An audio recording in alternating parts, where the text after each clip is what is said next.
Video railway की NTPC भर्ती पर होने वाला है। इस वीडियो को पूरा देखने के बाद भी यदि आपके मन में कुछ प्रश्न रह जाते हैं तो उसके लिए आप हमें कमेंट कर सकते हैं। इस वीडियो को हमने 6 अलग-अलग पार्ट में डिवाइड किया है।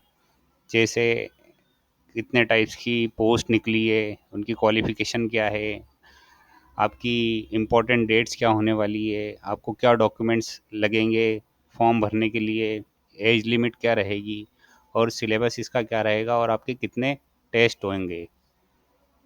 चलिए तो देखते हैं हम कितने टाइप की पोस्ट होने वाली है। रेलवे ने ग्रेजुएट भर्ती निकाली है जिसमें इसने 5 तरह की पोस्ट के लिए आप अप्लाई कर सकते हो। खाली ग्रेजुएशन चाहिए, परसेंटेज की कोई लिमिट नहीं है। आप बस पास क्लास भी होंगे तो भी चलेगा। अलग अलग डिफरेंट टाइप की जॉब्स है, जैसे चीफ कमर्शियल कम ticket supervisor, station master, goods train manager, junior account assistant कम टाइपिस्ट और सीनियर क्लर्क कम टाइपिस्ट। ये जो ऊपर की 3 पोस्ट है, इन 3 पोस्ट में आपको ग्रेजुएशन की आवश्यकता होगी और नीचे की जो 2 पोस्ट है टाइपिस्ट वाली, इसमें आपका टाइपिंग टेस्ट भी होगा। अब हम देखते हैं इसकी क्वालिफ़िकेशन क्या होने वाली है और कितनी पोस्ट निकली है। जैसा कि यहाँ पे इन्होंने अपने नोटिफिकेशन में दिया है, graduate post with minimum education qualification of A university degree और इट्स इक्विवेलेंट, मतलब आप ग्रेजुएट होना चाहिए। और यहाँ पे डिफरेंट टाइप की पोस्ट निकली है। आप देख सकते हैं चीफ कमर्शियल कम टिकट सुपरवाइज़र की पे स्केल 35,400 रुपये है। इसकी एज लिमिट 18 से 36 साल है और इसकी पोस्ट 1736 पोस्ट निकली है। ऑल ओवर इंडिया की पोस्ट है। रेलवे इंडिया में अलग अलग जोन्स में डिवाइड है और हर जोन्स ने अपनी अपनी अलग अलग पोस्ट निकाली है जहाँ पे जितनी है। ऐसे ही स्टेशन मास्टर की 994 पोस्ट है। गुड्स ट्रेन मैनेजर की 3,144 पोस्ट है। जूनियर अकाउंट असिस्टेंट कम टाइपिस्ट की 1507 पोस्ट है और सीनियर क्लर्क कम टाइपिस्ट की 732 पोस्ट है। ऐसे कुल मिला के ऑल ओवर इंडिया 8,113 पोस्ट निकली हुई है। चलिए देखते हैं अब आपकी डेट्स क्या रहने वाली है। इस नोटिफिकेशन को पब्लिश हुए 13 सितंबर को ये पब्लिश हुआ है। इसके रजिस्ट्रेशन 14 सितंबर से हो रहे हैं। इसकी लास्ट डेट आपकी रहेगी 13 अक्टूबर 2024 रात को 12 बजे तक आप इस फॉर्म को फिल कर पाएंगे। अब मान लीजिए कि आपका फॉर्म तब फिल हो जाता है पर सर्वर के कारण आपका पेमेंट नहीं हो पाता है एप्लीकेशन का। जो जिस एप्लीकेशन का पेमेंट नहीं होगा उसको वो मान्य नहीं की जाएगी। इसीलिए इन्होंने 14 तारीख और 15 तारीख आपका पेमेंट करने की डेट दे रखी है। आप 14 और 15 को नया फॉर्म नहीं भर पाएंगे, पर आप अगर अपने फॉर्म भर रखा है और आपका पेमेंट नहीं हुआ है एप्लीकेशन का, तो 14 और 15 को आप पेमेंट कर सकते हैं।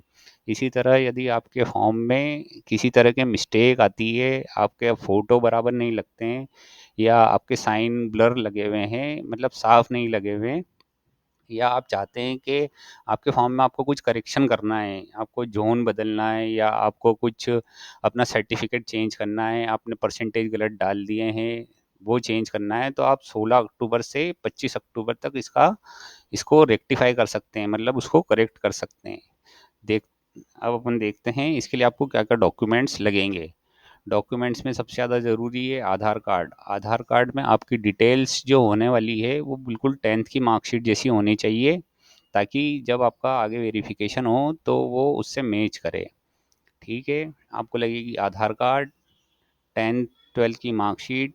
मैं यहाँ पे ग्रेजुएशन की मार्कशीट लिखना भूल गया हूँ, तो आप याद रखिएगा आपको ग्रेजुएशन की मार्कशीट भी लगेगी लास्ट ईयर की। इसके साथ ही आपको लगेगी बैंक पासबुक इसलिए क्योंकि जब आप एग्ज़ाम देंगे तो आपकी भरी हुई फीस वापस आपके अकाउंट में रेलवे रिफंड कर देगी।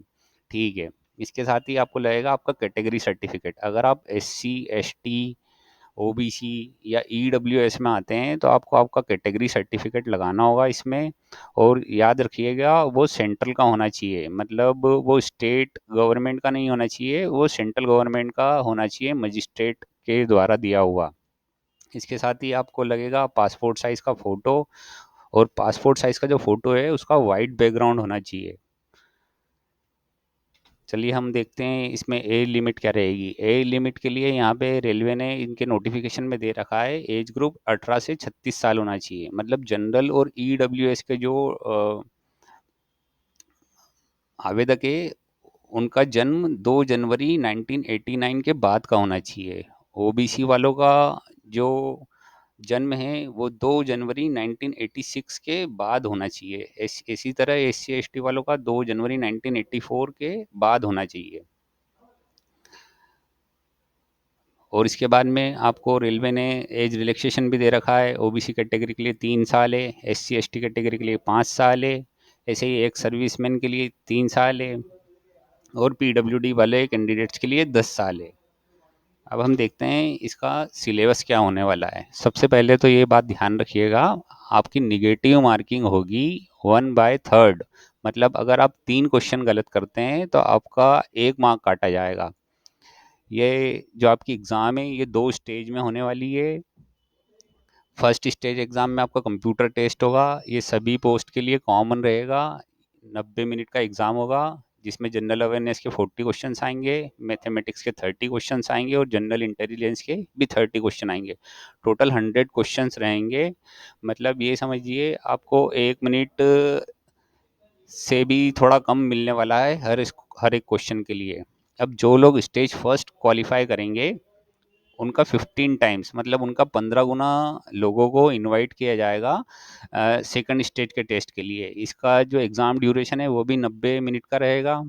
ऐसे ही सेम क्वेश्चंस आएंगे आपको, जनरल अवेयरनेस के 50, मैथमेटिक्स के 35, जनरल इंटेलिजेंस एंड रीजनिंग के 35। इसके टोटल 120 क्वेश्चन होंगे। अब हम देख लेते हैं कि आपको कितने टेस्ट देना पड़ेंगे। देखिए ये इन्होंने अपने नोटिफिकेशन में दे रखा है, goods train and manager, senior clerk come typist.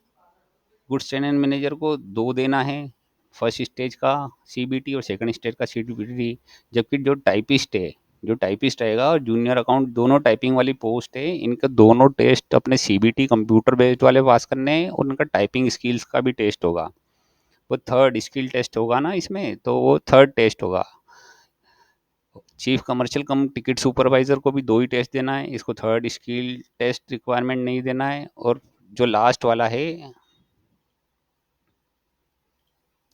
Station master का भी एक कंप्यूटर बेस्ड एप्टीट्यूड टेस्ट होने वाला है। अगर इसके अलावा भी आपको कोई प्रश्न पूछने हैं तो आप हमें कमेंट में पूछ सकते हैं, जिसका हम आपको पूरा रिप्लाई करेंगे। और अगर आपको लगता है ये वीडियो आपके लिए उपयोगी है तो आप हमें लाइक करें और चैनल को सब्सक्राइब करें। धन्यवाद।